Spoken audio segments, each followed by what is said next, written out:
I'm excited today to welcome Tommy Preson Phillips to the Beyond Sunday podcast. Tommy is a pastor, Watermark Church in Tampa, Mhm. a musician, artist, Preson Phillips, and also an author of this incredible book, Invisible Jesus, a book about leaving the church and looking for Christ, which I've just loved reading. Tommy, welcome Awesome. to the Beyond Sunday podcast. How It's you really doing great to today? be here. I'm doing great, man. How you doing? Doing good. Tommy, what else would you add to that list? You're a pastor, you're a musician, you're an author. What Oh, what I'm else I'm a are you husband. into that? I'm a Yeah, husband. I've been married for 22 years. Actually, yeah, 23. You lose count. I got three right. kids.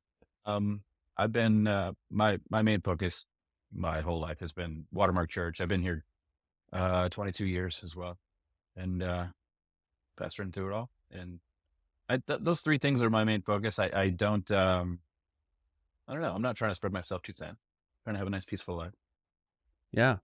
So what came first? The passion to be like a pastor or a musician? No, first I was a musician. I was in like a metal band. I was in a like a shoegaze band, an emo band, and then I was doing this sort of on the side. I was writing worship, like acoustic sort of Americana worship music for my church back in 2005 or six when we lost our pastor, and I started I had a secret degree in pastoral theology. I didn't really want to work in the church, but I stepped up at that point and started preaching to sort of fill the gap and until we figured out what to do. And it's been 22 years now and I'm still trying to figure out what to do. No, like it's been great. Like it's that I sort of got into past music first and then through music got into pastoring.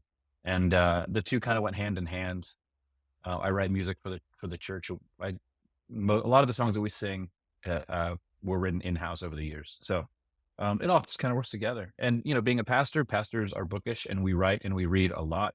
And a sermon is usually 3,000 words, and that's like almost a chapter of a book. And so it's just natural to like collect a lot of these things and bind them all up. And um, yeah, it all just kind of works together. Those three things for me. Yeah, that's amazing. So for you, would you say like your music is very tied to the church and to worship, or do you also kind of gig around town and Oh, perform? Like no, how do you I gig around categorize it? town. Yeah, I originally it was I've always just tried to write music itself, not thinking about the words, write music that I love, Mhm. that people generally enjoy. And the lyrics have always been sort of hymn-like. I like thick, heavy, deep lyrics. And so I tried to write a sort of music that sort of can just go anywhere. It works in church, it works in bars. Actually, literally, I'm playing Saturday. I'm playing with Under Oath in Janus Live in St. Petersburg. Under Um, Oath. They're still yeah, going, huh? they're doing their 20th anniversary of Reinventing Your Ex. They're only chasing safety, that album. And Amazing. so I'm opening up for that on Saturday. So like I also every couple of years I take the band to Germany and we tour around and play over there. The music kind of I feel like it fits in multiple places. Not every song for every occasion, but um, I'm just trying to make art to communicate something spiritual, even to people who are not necessarily spiritual minded people. Yeah. But also at the same time, people in the church can hear it and dive pretty deep into it, hopefully. So I, Yeah. I don't know. That's I've amazing. I've never Love it. striven for the worship world to make it in the worship world. It's not appealing to me. I don't know. It's the best way to put it. Yeah. Yeah. No, we'll definitely we'll dive into some of that for sure. Tommy, this book, Invisible Jesus, I'd imagine a lot of pastors and people in the church probably roll their eyes at a book like this. But I just Hmm. want to say, like, I devoured this thing. Awesome. Um, just so wise and insightful on so many levels. So I've been critical of the deconstruction movement. I've felt in the past, probably not as like vocally Hmm. opposed to it Yeah. or anything like that, but just felt like, hey, it's kind of trendy to reject the establishment, right? Let's go do a house church. Church is too corporate, blah, blah, blah. But the premise that you come at from this book is that the deconstruction movement is a prophetic warning to the church. And that has just been so insightful as I've been wrestling with that, thinking about that. So talk about how you personally kind of came to that premise or that understanding about deconstructionism. Well, a lot of it is through anecdotally, through my own experience and the experience of the people around me. Our church was founded. I became a pastor through um, this the failures of others. You know what I mean? Like, um, Mm, and so many of us in our church, especially. I mean, Watermark Church is um, like a filter on a drain. Like we're catching the people who are disenchanted with the church, who are leaving. We're also catching the people who are broken at their bottom and trying to find a new path and are just, stepping their foot in the waters of Jesus, to get a taste of it. That's where sort of we meet everybody. Um, a lot of us have been through intense doubt. Um, and we've formed a culture where we've learned to just do it openly.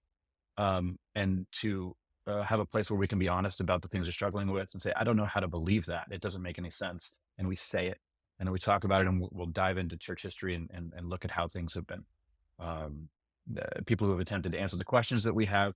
But my personal journey into deconstruction simply was this sort of brutal path of reading something I can't like unread, um, and these thoughts getting planted in your brain that challenge something that you have held as gospel, as like the most important. For me, it was I grew up pretty conservative fundamentalist, and it was the evolution creation debate. I had read yep. something that stuck in my brain like a seed, and about the age of the earth, and it started growing and growing and growing and growing, and I couldn't stop it. And I would watch as, like, Michael and Lisa Gungor got pushed out of Christianity when they mentioned it, not believing the earth is 6,000 years old. Um, and so, like, for a while there, you bring something like that up and you kind of test it, and you realize if you change your beliefs on the slightest little thing, even if it has nothing to do with Jesus, even if it's not an article in the Nicene Creed, the things, even if it's not anything that the church fathers wrote about or anything, if it's like this cultural idol that we have that sort of is this controlling cultural idol, if you challenge it, you get pushed out very, very, very fast, and the church becomes Right. very unsafe very rapidly. And I started seeing how unsafe the church actually is as a place to actually engage in intellectual Christian discussion about what we're doing here, about who Jesus was, and about the mission of the church. Um, it you start to realize that your questions aren't welcome in a lot of places. You start to get sort of ostracized in your own denomination, which was what happened to me. Um, you stop getting invited to take part in meetings and gatherings of other churches and other pastors. You start getting sort of they start dive bombing your reviews on different places and calling you names like heretic or Yep. liberal or Marxist, or what was it, cultural Marxist was the big one for a while there. I was being called, um, which is just a sort of a fascist anti-Semitic trope. Um, and there's this thing that happens where when they realize that you're not going to be a part of the defense wall of the theological structure, you're of no use anymore and you're kind of pushed out. Loyalty is a big deal. But all of these things keep you from actually asking questions about your own life and asking Yep. questions about the world we're collectively building, and questions about justice, questions about racism, questions about inclusions of people who aren't welcome in the church. And you kind of realize as you study Jesus, well, Jesus spread the table and he welcomed everybody to it and he served them. And it doesn't seem like he was trying to sort of gatekeep their thoughts. Yeah. Instead, he was offering himself. Um, I don't know. I can go a 1,000 different directions with this answer, but long story short, like what the church does to you when you begin to shift on anything, um, it's not Christ-like. And we began to look at the church. We began to look at Jesus. We began to see two different postures, two different ways of handling power, two different ways of interacting with people and with justice. uh, and so many things. So that's kind of a bit of our journey. I Yeah. don't know. What caused you to stay? Right? Let alone be a pastor, right? Because I read another book this year, The Evangelicals, Sarah Mm, McCammon, yeah, where I read that. very insightful. I mean, her insights into the evangelical kind of subculture Hmm. described a lot of my upbringing to a T. Yeah. But she, at least it seems, has left the church, kind of completely Mm. turned her back Yeah. on the church. Whereas you've wrestled, but you're a pastor. Like, Hmm. you've stayed. Why did you stay? I have deep roots in this city, in this community. I know. I was there and watched as so many people began to rethink and get pushed out of churches. And I'm friends with so many of them, musicians and artists and deep thinkers, people who just can't accept these pat answers. Um, and at some point you realize, like, if we all just scatter, if we don't try to get together and figure something out, then we're all just going to wander and we're going to drift apart and we're going to be separate. So I cared about the community. I cared about the people. I have a deep love for so many of the people in our church, and I've had deep love for them for decades. And so it was never on the front of my mind. Like the thought never popped in my head. Well, like I should get out of here. No, like I actually felt like, well, now I have to stay because we're going through this, and they've hired me and looked to me to be sort of a spiritual guide. And so my response is actually to do the work of being the spiritual guide. And we're going to read hard books, and we're going to have hard conversations. And it's going to hurt, and people are going to leave. Uh, but what are we even doing if we're not really seeking truth? What's the point of any of this? If we all just walking away is the same thing um, as doing it with no purpose. So we wanted to do it and try to find purpose. Um, I don't know. It never popped in my head that I should leave. It was hard. It was a lot of, especially during the COVID time. Pastoring during COVID, it's just straight purgatory. It's awful.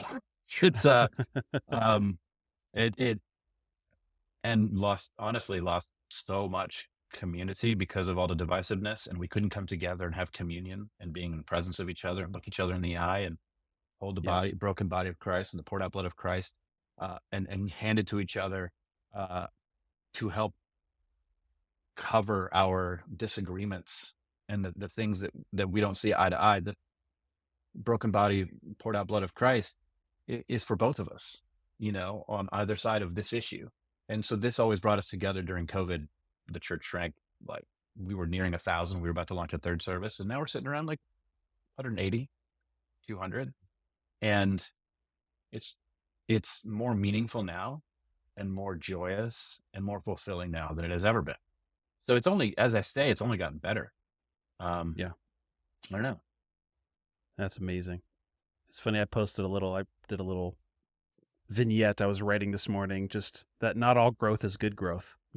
We can Oh, of sort of look course. at large churches and we can think, wow, man, they must be doing something right or God's really moving, when Mhm. actually there's other ways to grow things, that are not Yeah. always healthy.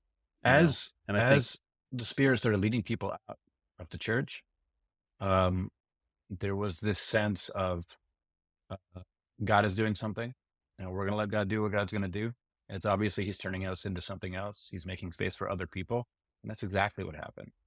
A bunch of people that never felt safe before started entering in as a whole bunch of people left, and the Spirit's been working in it all. yeah, I love that. I love how through this book you're sort of clearing away the debris so that we can see Jesus clearer. Yeah. And I feel like the book itself is kind of, yeah, deconstructionism is sort of a prophetic warning, a wake up call to the church. But I feel like your book is, as well, is so much of what we've built kind of distracts us from seeing Jesus. We have Hmm. allegiances to systems and to structure and to beliefs that are nothing like Jesus, in the way you're just sort of, hey, let's get back to Jesus. And it's not like a turning your back on the church, right? No, But it's turning it's, hey, towards the let's, church, actually. yeah, or finding the truest expression of the people of God, you Yeah. know? And So this is a worship podcast, Tommy. I've been Yeah. a worship leader and a worship pastor for most of my life, and Are you still? you'll probably look. I still am. I'm not a worship leader in one local church. I serve in my local church, so I don't do it full time anymore. Cool. Um, but you know, you'll look back on the archives of this podcast, and I've interviewed all the big names and artists and all of that stuff. Yeah. And so we try to just cover the topics of worship and what's what's healthy, what's not healthy. And I loved your Yeah. chapter. The whole book is great, but the chapter that stood out to me was burying Jesus in production. Yeah. And you say in that chapter, maybe the reason so many come to church on Sunday is because they don't have to participate at all. Hmm. And you also say our formation process tends to create passive listeners. Yes. I mean, Can you talk about that? can you imagine going to a meal, a gathering at somebody's house, and coming in, not saying a word, sitting down, eating the meal, and then getting up and leaving? The early church was just that. It was a meal in somebody's house. When we do the communion elements, we talk about the sacred meal. We've dumbed it down to this tiny thing. It used to be an actual meal, um, that was public, that was in a house where the doors were open, uh, oftentimes owned by sort of a more of a wealthy person in the community who opened up the doors and allowed everybody in. And as you walk in, actually, Scott McKnight has a book called Scott McKnight is the co-author of this book. He has a book called A Gathering of Difference, or Fellowship of Difference, something like that. And he's got a great description right up front about the church in the ancient world. How when you walk in the front doors, what you would see, house, people gathering in the corner, sharing bread and wine, having meals. Some people, it's one of the only meals that they might get that week. You would have an apostle maybe over in the corner with a gathering of people. He's doing some teaching. There's children running around and playing. I imagine it was a nightmare for the production team of the church. I got what we're doing is the most American thing. It is so glitz, glam, show, Broadway. Um, it it is it's really hard once you actually get into biblical scholarship and you begin to study the early church. You look at that and you look at this and you're just like, how did we do this? How did we get How did here? we get here? Uh, you would never enter into an ancient gathering like this and just consume and leave. Uh, you're building relationships. You're spending your life with these people. And when that house gets a little too full, another house would open up. And you could, I mean, the book of Romans was written to maybe like 5 house churches in Rome. There's probably less than N.T. Wright argues there was as many as 300 Christians in Rome when the book of Romans was written. There's been a lot of other scholars that put it around 150. So the book of Romans was written to like 150 people scattered across like 5 house churches.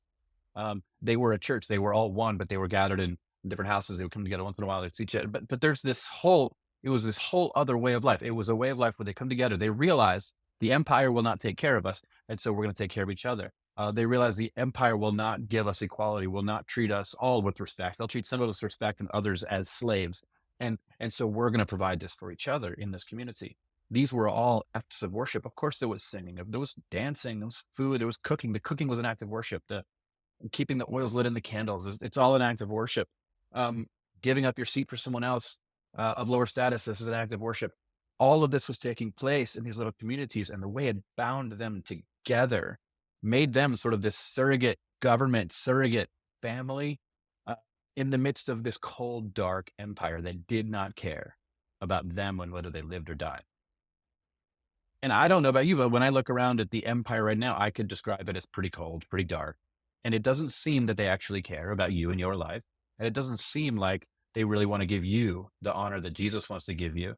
They don't respect you the way that Jesus respects you and loves you. They don't look up to you. That they don't really care about your well-being all that much. And so in the church, as we come together this way, like, we should recognize that what we're doing and what they're doing are very, very different things. But instead, we try to do what they're doing, and we gather people together and we try to get someone on stage and make this person famous. And if we can make this person famous, our church will be on the map.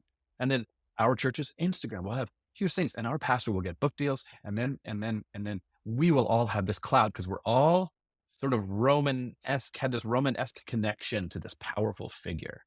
And he is Yep. ours. I've heard people come in and brag about, well, I used to go to this person's church. I go to this person's church. I'm just here visiting. I go to this person's church. Huge names, very impressive. And they say it with this sense of like, yeah, dude, you're you're part of the body of Christ. So That's much right. bigger. Why are you not bragging about this? Because when you look at Jesus, he doesn't look like that at all. He shunned Yep. this fame and this fortune. He purposely gathered people who weren't welcomed at the table and went to them.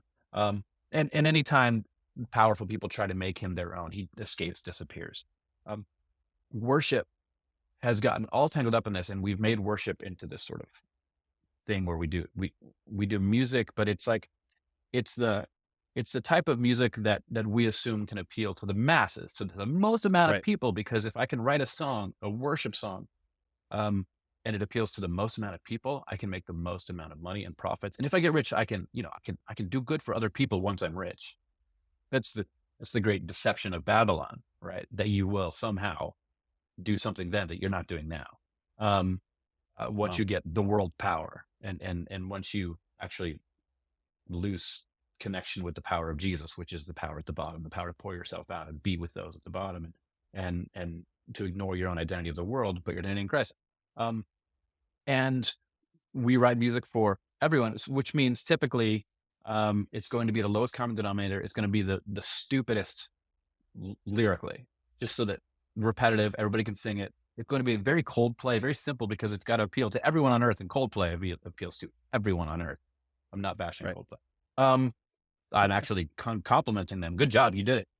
The church is ripping you off. Um, and and what tends to happen is this culture, this worship culture, it lays down like a blanket over the landscape. There are in my neighborhood alone, there's a Hmong church, a Vietnamese church, there's a Korean church, there's all kinds of churches, and we're trying to lay this vanilla blanket over the whole thing, That's and right. get them to say. And what we're basically doing is culture control. It's a way of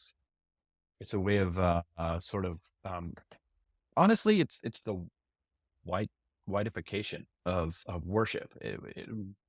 The songs that are getting big are not, you know, um, they don't have any Latin beats. They don't have any, um, not a lot of gospel soul very often. Um, and the deeper the more you pay attention, the deeper you look into it, the more you realize like this is all it's the picture of Babylon. It's how you get famous in Babylon is the same way you get famous in the church. You amass Yep. power, you make money, you make your name big, you get a lot of followers. Do you And think, Tommy, that the megachurch structure that we've idolized and built, do you think it needs to come crashing down? Or is there yes, a way to do it in a healthy manner? I think it can come crashing down in a healthy manner. I uh, I just I don't see why it's necessary. What is it giving to us? Gathering 2,000 people in a room to stare at a guy on a stage and let him teach you how to think about everything. Like, uh, it's a recipe. It's a recipe for indoctrination. It's a recipe for fascism. It's a recipe for releasing people of the responsibility that they have to dive into the text and become formed by it. Um, it's not. I I don't think it's healthy. I Mm. don't see. There is a I think a size at which a church can't effectively um, gather in a way that is healthy, that cares for everyone. In some sense, you get so big, you have to create all these little guardrails to protect the big organization. Because I mean, once Yep. you get so big, you have to buy this building to house all these people.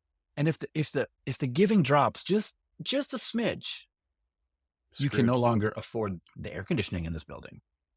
It has to be pulling in more people, which which goes back to the Coldplay worship thing, where you have to make the message more and more vanilla and plain and for everybody. Um, So we're making decisions just to prop up a system that yeah, is far from what Jesus has called us and to. it's a weight. I'm not trying to tell you it's immoral. I'm trying to tell you it doesn't work. And it creates this, like, there's, people want all these questions about, is this right or is this wrong? I think that's a dumb question. The question is, does this work? And is this how God has organized and, and set up the cosmos to function? This is not. Um, there's not, dude, I had this thought and it was big and I went somewhere else and now I lost it. I do that a lot. Um, It's all uh, good. there is this, again, I don't know what purpose it serves. It doesn't work. There's not a way, um, that people can be known, that people can be walked with when the structure is so big. And I think you're shooting yourselves in the foot by allowing more and more people to gather. If you're a pastor, listen to this. If you're allowing that many people to just gather around you, you're shooting yourself in the foot. You can't even effectively minister to people that way. All you can do Yeah. is one-way information, and that's from a place of power. You Yeah. you have the answers, and it's not what God is doing. It never has been. Hmm. It's always been what empires in Rome and like Rome are doing, and it's what What Babylon's doing. about what about small groups though? So I think that would probably be the pushback for some pastors to say, "Hey, our mega gathering is sort of our way to get people in the door, right? Yeah, It attracts people. It's a great experience. It's easy for people to come in. And then we have small groups where discipleship happens." yeah. What would I you say mean, to that? think about the concept. Um, you gather. You have 2,000 people in a room. You know they should be gathering in small groups. You know this. That's why you invented small groups. It's right there. You can tell that this isn't the structure by which God will work. You need people around a dinner table, serving each other meals, making sure everyone's light bills are paid, um, um, asking them what struggles they're having and walking through it, talking about what God has been doing in your life and helping them see what God is doing in each individual person around the table. You do this because you know it is the way. And Yeah. so, yeah, I always commend that kind of stuff. As long I don't think it should be top down. Like, here's what you talk about. Here's what you do. Um, there should be freedom in these spaces to explore the edges of our faith, and to ask questions and to come to different conclusions than other groups. If you're just locking it all down, you're just basically making an extension of the big Sunday show. Yeah. So yeah, I think that's all important. I mean, but think about, okay, back to the thought, I found it. So when you have these megachurches and you have to protect this whole thing, and you're worried about the giving dropping, then what happens when you find out someone on staff has done something inappropriate? When the people find out, your giving is going to drop no matter what. People are going to leave. And so what do? You try to minimize it. You try to make Yeah. it go Cover it up. away. You cover it up. You're quiet. You try, and then this hush hush starts spread through the community, and everyone begins to see. Um, you can't you can't hide sin, and the structures of Babylon require it. The structures of the kingdom of God require actually that you lay that on the table and say, here's what happened. We lay ourselves at the feet of Jesus. So we fall flat on our face and we beg for your forgiveness and we repent and we look for to reform the structure and how we can keep this from happening again. We submit to you, the people. What should we do? That's the posture of Jesus. That is the posture of God's Well, people. And we can't do that because we keep building these Babylonian massive structures that when something happens, 80 people are going to lose their jobs, their income, possibly their houses, their mortgage. It's not, and again, I'm not saying that what you're doing is wrong and sinful. I'm saying it's dangerous and it will not accomplish what you want it to accomplish. And I don't know how far we have to go before you recognize how yeah. many communities must fall. Look at Texas right now. The megachurch scene in Texas is insane. The house church movement is exploding because nobody trusts the pastors anymore. Yep. Um, that's spreading. That's going to hit every state in America. Yep. It's interesting this kind of Babylonian superstar structure, how you see that in pastors, but like you mentioned, we see that in worship leaders, right? So I Yeah. grew up, I was probably predominantly formed as a worship leader in that era where the worship industry was just starting to take off. You had all these movements and um, big time songwriters that their songs were just spreading like wildfire. Yeah. And Do you remember a when lot of every great, band became a worship band? Like every band yes, I listened to, like every band that was good, making actually interesting music, they saw how much money is in worship. And suddenly every ska band is like hallelujah. And every worship band is every regular rock and roll band is just they all started writing corporate worship yeah. for mass Worship is consumption. it's the dominant kind of genre in Christian music. It's rare to hear any Christian music that is not worship music. And question, if you're writing a song with the intention of it getting massive and millions of Christians singing it, who exactly are you worshiping? How is that worship? What your act of writing that song, is that an act of worship? And of course it is. The question is like, what are you worshiping? What are you seeking? I want it to be Yeah. huge. I want it to be huge. That's Babylon. You are Yeah. worshiping Babylon while you do this. And again, I'm not out here to say that's immoral and that's wrong and that's sin. I want us to realize that these things don't work. They don't form Yeah. us well. If you look around, the best way to tell if anything works, if anything, is if someone goes into one side and comes out the other side more Christ-like. And there is no evidence that the worship movement of the last 20 years has created Christ-like people. The evidence is that we've created exactly the opposite. We've created an evangelical church system that looks much more like the rulers of this world, which is why we fall for them, which is why we're so led and Yeah. duped by these powerful politicians and all this stuff into following them, getting better. How many pastors do you see around presidents? Why? Is that an act of worship? It's power. I don't even know where to go from there. So Tommy, it's not likely, at least from what I can see, that the worship industry is going to change. Um, No.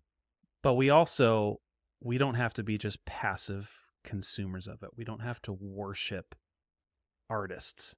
Mhm. How would you challenge a local church worship leader or a pastor to approach Sunday worship in a healthy way? Because we feel this tension, right? We Yeah. see success as a worship leader is successful song, big following, record deal, Yeah. and that is so far removed from the work of ministry where it's people being present with people. Like, how can we have healthier worship cultures in our churches? I think if a lot of worship leaders could reform how they view themselves and what they're doing, their entire job. All through church history, we have this thing called liturgy. Liturgy is simply a word that means the work of the people. It is practices invented by Christians to help form other Christians. And the wisdom of the church is over 2,000 years, we have found there are many things that form us well. Fasting forms us well away from the empire, away from Babylon, towards Christ, towards our needs being on Christ. Being generous, generosity is a discipline of the church. Spending time with children was a discipline of the early church because of how it changed you and how you see God in them and the act of caring for something as God does. Um, these are all practices that were given to the church because they have found when people do this regularly, they change. Music is no different. There are, um, I think if you think of yourself as a bit of a liturgist, as a worship leader, you are, the power of music is that it gets some words stuck in your head very easily. And those words become sort of like an earworm and it gets jammed in there and you repeat it over and over as you go about your day. We know music does this. We want music to do this. This is what we love about music. And so we should be asking, okay, what are we putting in people's heads? And what are these repetitive things that people are singing? If they start singing that in the darkest moments of their day, what does this do? How does this form them? And so we're teaching them because people have a hard time praying. In America, we have kind of a broken prayer culture. We do this kind of freeform thing where we say, we launch a prayer with, Dear Lord, not even knowing where we're going to go from there. and we just go, and that's fine. Um, but it's oftentimes disconcerting, and it's oftentimes unhelpful because you don't know what to pray. The beauty of the 2,000-year history of the church is that so many of our church fathers, church mothers have written wonderful prayers that are eloquent, that even rhyme sometimes, that are in a sequence that opens up our mind to something bigger. This is actually what we're doing when we write worship music, and so perhaps we should think about the structures. Perhaps we should think about the thoughts we're putting in people's heads. Um, uh, and as they go throughout their day, um, compare the things that we're sticking in their heads to the things that the liturgists of the church were sticking in their heads. And ask yourself, is this on par? Is this of the same vein? And if it's not, go back to the drawing board. Think deeply about why they were showing you what they're showing you. And I think the mindset with which we go into this is we're not trying to give people an emotional experience. Although I'm not against emotion in worship. I mean, I hear a lot of people complaining. A lot of my progressive friends complain about what they want to call the evangelical conspiracy of making of emotions. You know what I mean? Like, look, uh, music moves people. Music is emotional. That's why we make it. And so I'm not against the desire to make people feel things. I just want to ask what we're making them feel. Are we making them? Yeah, are those feelings about themselves? Are those feelings about, like, when was the last time you sang a worship song about the poor and those people out of sight of our community? Those Not going to people happen. who it's not going to happen. It's because that we don't Well, want you folks said over in the there. book, Tommy, you said music as entertainment turns our focus inward. Yes. So when the structure of our worship is if entertainment is the foundation, everybody is going to be formed to look inward. This is Yeah. about me and my feelings. Yeah. I mean, it's the way the sentence structure is important. The lyrics you're using are important. When I was a kid, I remember um, there was this there was this song. I think it was Michael W. Smith, honestly, and it was huge, and everybody was singing it. It was like a rose trampled on the ground. You took the Yeah, fall and thought above of all. me. Yeah, that's literally a song about throwing a boxing match. Uh, and it's not what Jesus was doing. Like, it's the he took the fall and thought of me. Like, he the metaphors are bad, the structure is bad, um, and it's not actually good theology. It is. And then there's so many things, like even the big one, Oceans, that was out a few years ago. Um, I will, you think about walking on top, and then you're like, take me deeper. Are we trying to stay on top, or are we drowning? And these people like me actually think about these things, and you're like, well, this Right. isn't good literature. This isn't good writing. Um, I really think a lot of these writers who are younger, in their 20s and 30s, probably should be partnering with some theologians, some New Testament scholars, who are incapable of writing music, but who are very capable of forming very cogent thoughts about God, Yep. and working with them. Um, I don't know. Probably some of our pastors too could probably benefit from that partnership as well. Oh, Some of our definitely, teaching. definitely, yes. So it's not like it's hard. It's nuanced. I don't see, like, here's what you should do before you lead worship. I, just because I don't see the clear path forward doesn't mean I don't recognize that we're off whatever that clear path is, whatever that path is that we're supposed to be on. Um, when you Yeah. when you look at how we're being formed by worship today, we're not being formed towards Christ. If our songs can be sung on the capitals of our seats of government, and everyone just be totally cool with that, like, oh, these two things are the same, um, and you don't even recognize the heresy of that whole thing. Uh, that tells me that whatever songs you're singing up there are they're shallow, they're vapid, um, they're not confrontational to the world. They're not declaring another king. They're not declaring another way. They're declaring your way of power and coercion and law and order is the same way as Jesus. And this is how Babylon takes the church and sort of uses it like this little marionette doll to do its own work, and it's been very effective. And the only reason I Mhm. think they've been able to do that is because we have created such shallow culture around church, around worship. It should be readily recognizable when things are getting off track. We should be able to, and this is the whole point of the book, is that like, look at the church, look at Jesus, look what the church says about itself, look what Jesus says about himself. And this, the entire book grew out of a dissertation I wrote for my master's degree. And Scott McKnight, the co-author, was my professor. We studied Romans for like 4 years. And Wait, I wrote my, did he write any other books with he's written like students? Or are you the first?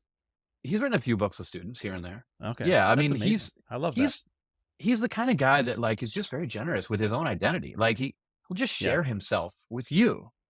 Um, I turned in my master's thesis, and he's like, "I think this is a book."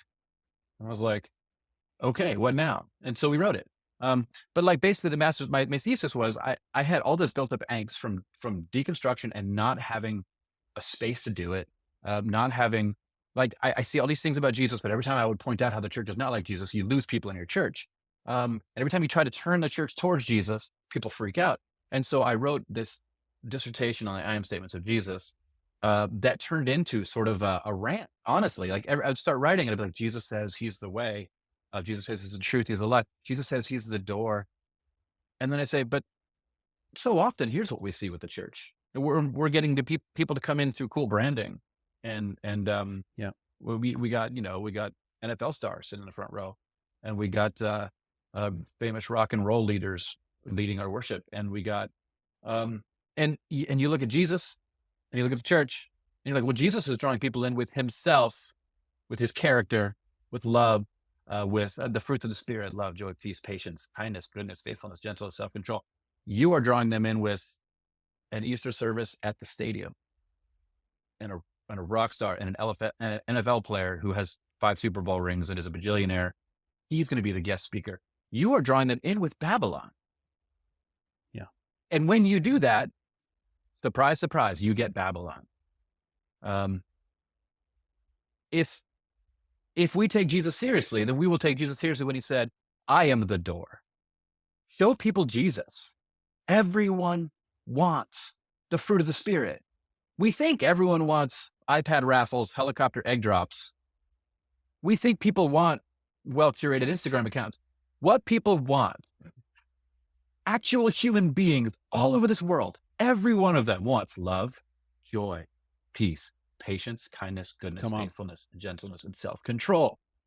And we are creating systems that produce the exact opposite. If you ask ChatGPT, hey, give me the fruits of the Spirit, give me the exact opposite words, you're probably going to be describing a lot of the fruit that we've been getting in the church today. Wow. And you can look at that and you could say what the title of the book says: Jesus is invisible. I don't see him here. He's not here. And so the subtitle comes out of that. Well, I'm leaving the church and I'm going to try to find this Jesus. And you know where you're going to find him? Exactly the places he said you would find him: around the table, across from your enemies, in the prisons, in amongst the homeless camp. Honestly, with those people that you've marginalized and kept out of the church, Jesus is already there with them doing work, cultivating these things. And you can't see it because you're cultivating all the other things, but you're getting money and power, so you're going to keep going. It does make you wonder, Tommy, if as the church we prioritize looking like Jesus, our gatherings would probably get smaller, but ultimately the church would probably grow. You would lose everyone who Because doesn't really want Jesus. doesn't want Jesus, but loves the entertainment, loves how it makes them feel. But then you start to actually disciple people into what it means to follow Jesus, right? And believe me, you want a community of people around the table with you who are formed into the image of Jesus. Because when you are hungry, they will feed you. When you are broke, they will provide for you. These things that you see in the book of Acts, chapter 2 and chapter 4, where they're selling a lot of possessions and having everything in common, these aren't prescriptive. These are just descriptive of what happens when you become Christ-like. If an entire community becomes Christ-like, you will begin to notice their tangible needs are met. Their emotional and social needs are met. Yeah. Um, their desire for joy and connection, um, the kindness, the gentle spirit with which God cultivates people. You're not going to see them online blasting people, calling people libtards and heretics. You're not going to see any of this because they are gentle and kind, because they have self-control. Self-control is a fruit of the spirit. I think we all forget this. Um, Yeah. Well, I want to read this, Tommy.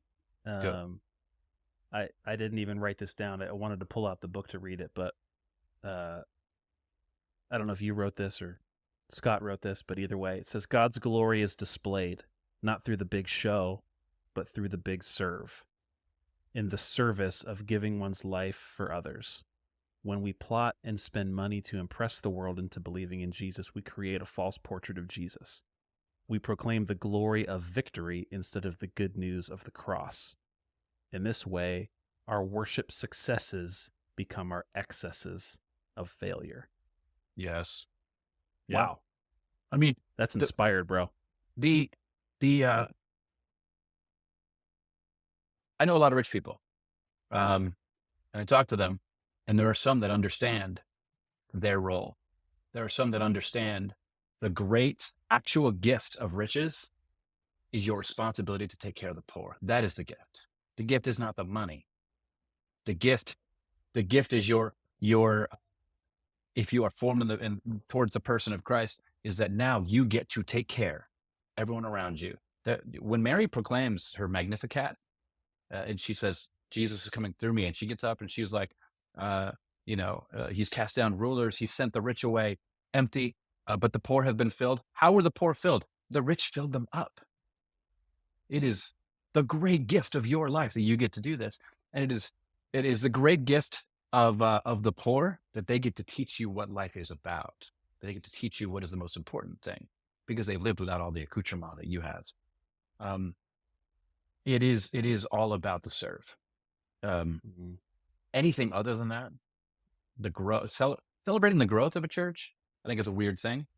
I think it should be instead. It should be a strategy meeting. You gather together. You be like, okay, we've gotten really big. How do we meet all these people's needs? Buy a bigger building. No, no, no, that's not it. Right. Um, it's got Yep. to be different. We have to start thinking through the presence of Christ. And we were all raised with those little bracelets. WWJD. What would Jesus do? And notice they're not around anymore. We're not interested in that. Yeah. Tommy, how do you, at Watermark, how do you facilitate corporate worship that's maybe unique or different to what most evangelical megachurches are doing? So we found during the pandemic, we realized our ecclesiology didn't work. It the the the pandemic sort of broke apart our church, and that's when we realized, oh well, if something like this can break apart our church, then the structure is broken. We have to reform the structure, and so I feel like that's what all churches should do when you realize your people aren't becoming Christ-like. And so we gathered together and we rewrote and reformed our entire ecclesiology around. You ever hear of David Fitch? You know him at all? Yeah. So he's a missiologist. He wrote a book. Oh man, Faithful Presence. So he has a model of ecclesial model that is designed by three circles. There's sort of these symbols. There's a closed circle, which is the Sunday gathering, which is we gather at the feet of Jesus. We gather on Sunday. So I'll just explain the structure of our church. We gather on Sunday mornings. All the house churches do, to hear the teachings of the apostles, to sing songs, to take communion. Oftentimes after church, we will share a meal. We'll have a big barbecue outside, cookout, whatever, um, and let people know what's going on in the community. But the big focus of our church is on house churches. We have like, I think 13 or 15 house churches all over the Tampa Bay area, like in like a 80-mile radius.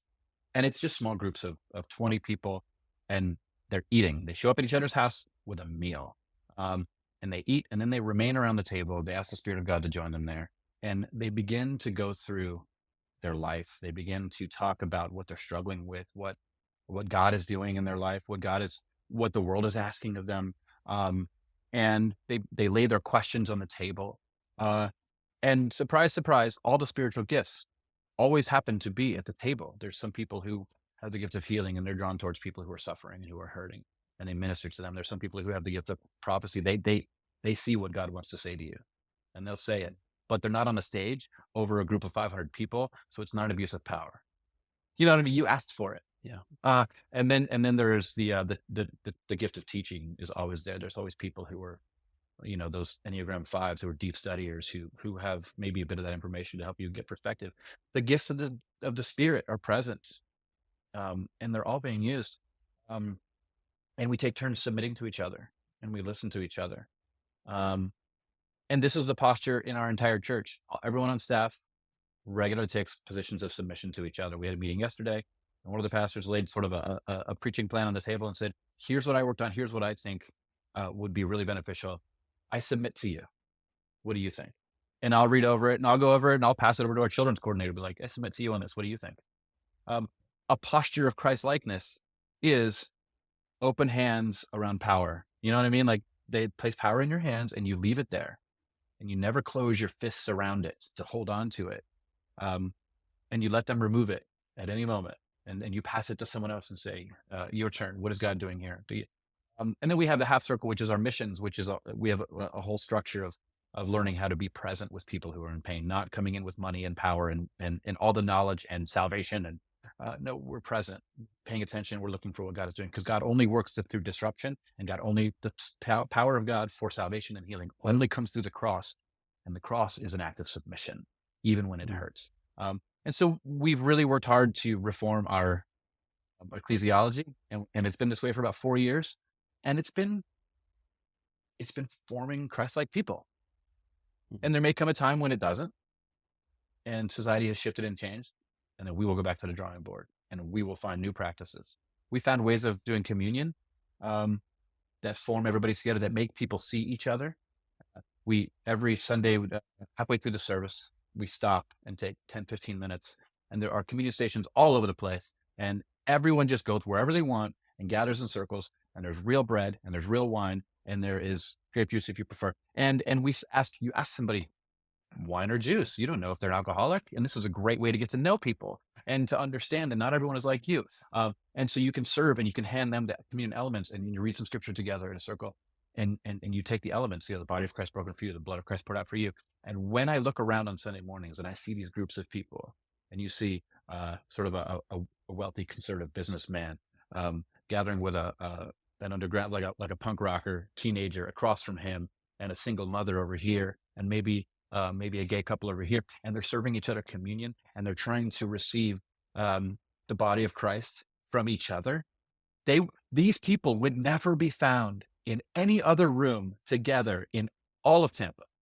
They'll never be found in the same bars. They'll never be in the same clubs. They'll never be in the same places of business.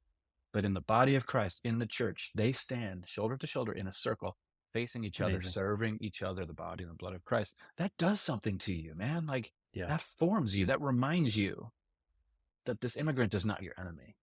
That this person on the other side of the social ladder is not your enemy. This liberal, conservative, progressive, they are not the enemy.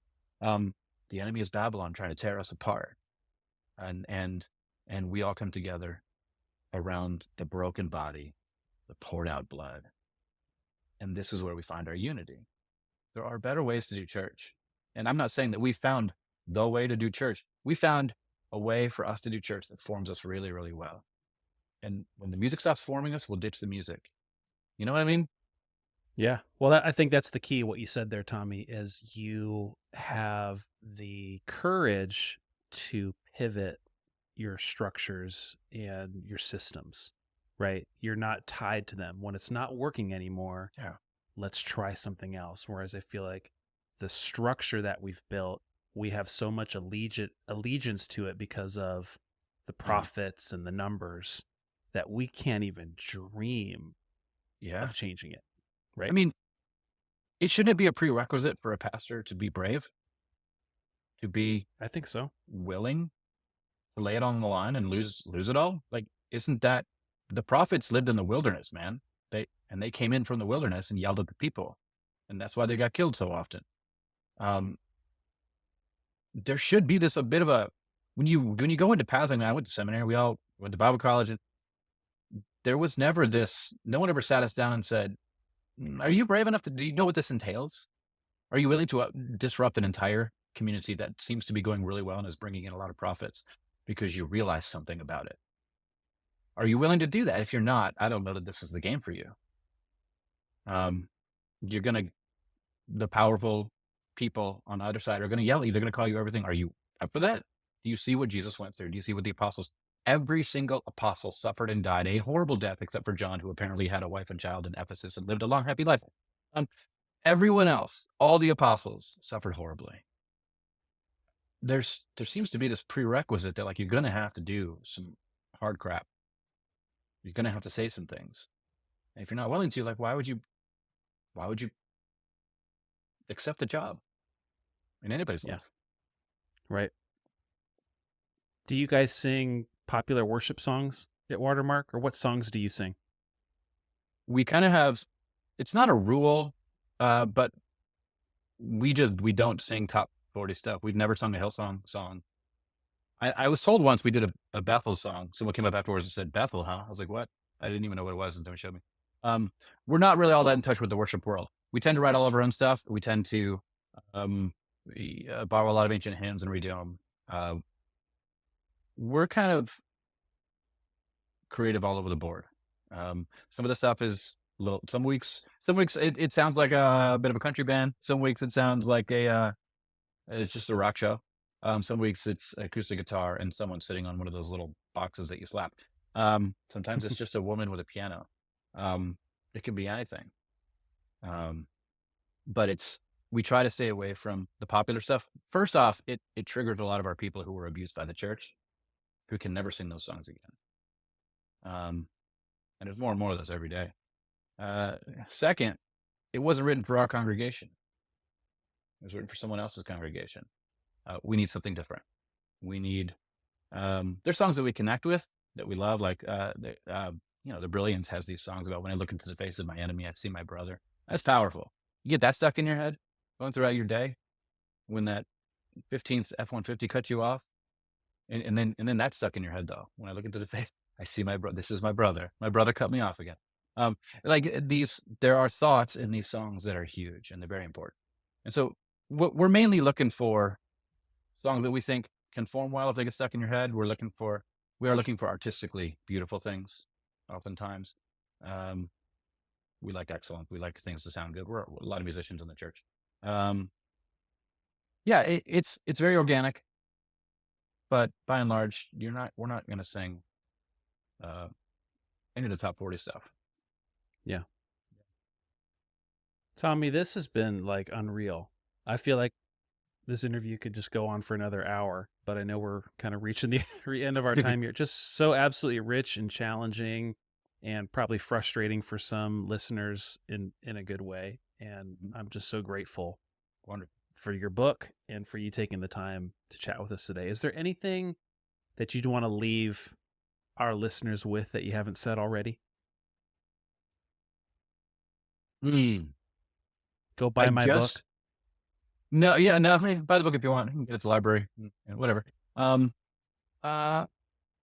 just my main thing. I want people to pay attention to out there in this world is the people are a byproduct of their spiritual practices. If you see Christians who are not acting Christ-like in any way, it is just the theology, it's the practices, it's all of that. Look there. Don't get mad at the person. Let's work together to reform the structures that form them into this. Beautiful. Says it all. Thank you, Tommy. The book is Invisible Jesus. I picked this up at Amazon. That's the place to get it. Is there It's in bookstores. I found it the other day, bookstores? Books A Million and Barnes and Noble and buy from Target. It's everywhere. Yeah. Amazing. Tommy, thank you so much for what you're doing and for taking some time with us today. This has been amazing. It's been great. Thank you.